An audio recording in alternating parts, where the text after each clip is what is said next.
Hi everyone, as Christine said, my name is Teresa and I worship here at Westbury Avenue Baptist Church. When I was growing up, my sisters and I, we went to Westbury Road Baptist Church. So church and worshipping wasn't foreign to me as a child. But when I was 10, my parents decided that they were going to pack everything up and go back to Jamaica. So everything got packed into large crates and we went up by ship, and it was a Spanish passenger ship called the Begonia. It was quite an old ship, and at one point I thought we probably wouldn't get there, we'd be lost at sea, but thank God we all got to Jamaica safely. And it was a different lifestyle for us, but as children we adjusted to most things. Some things weren't so easy. But we used to go to the local Baptist church where my family was quite active in. But my grandmother, she was quite elderly and her eyesight was failing, so she couldn't get to church anymore. So my sister and my cousin and myself, we used to sort of bring church to her. And in her house in that time, she didn't have any electricity. So she had those glass lamps fueled by what we would call paraffin, with the Home Sweet Home on the shade. So there we were, three girls, sitting around the dining table, reading the Bible and singing hymns, while my grandmother was in the next room. And we were singing all these hymns, and we got to one particular hymn, which was, "Take my life and let it be consecrated, Lord, to thee." And if you know that hymn, it goes through all different aspects of your life and your body. Take my lips, take my hands, take my feet, take my intellect, take my love.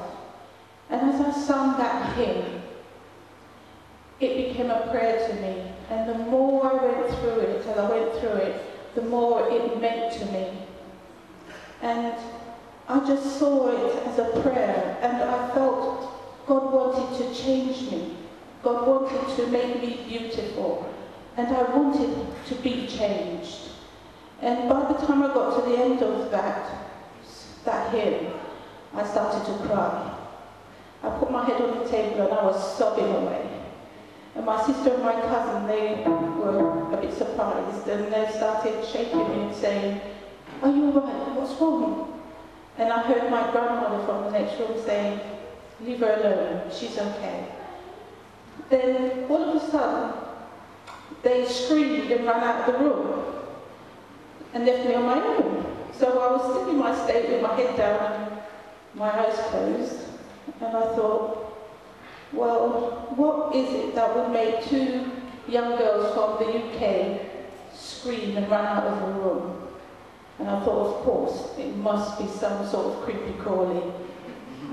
So I sat there and I thought, well, I hadn't overcome that fear, and I still don't think I have. So I thought, well, I'm going to get up and leave the room.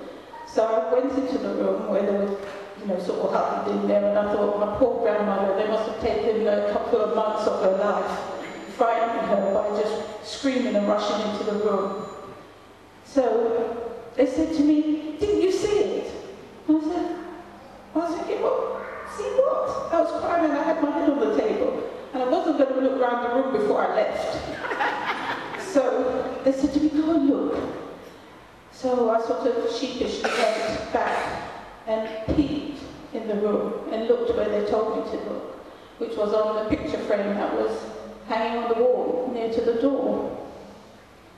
And I looked at it and I thought, well, it's a moth, because it was in the night and it was dark, so I don't think it would be a butterfly. And it wasn't a sort of little brown moth that flutters around the lamp or the light bulb. It was quite large, but it wasn't brown like most moths. But some of the ones that I'd seen, why you'd understand why I'd be afraid, was that they'd be like the width of my hands, from my fingertip to my wrist, and dark brown and scary looking. But this one, it was different. It was like a large butterfly, and it was white. And it had no markings on it, apart from a red band that went from its head to the end of its body, and another red band that went from one tip of its wing to the other. And I looked at it and I thought, I've not seen a moth like that before, and I never have since then, and I don't know if one exists. But I knew, and I know, that night God was telling me something. God was telling me that yes, He could change me. He could make me beautiful. He could save me, but only through the sacrifice that Jesus had made.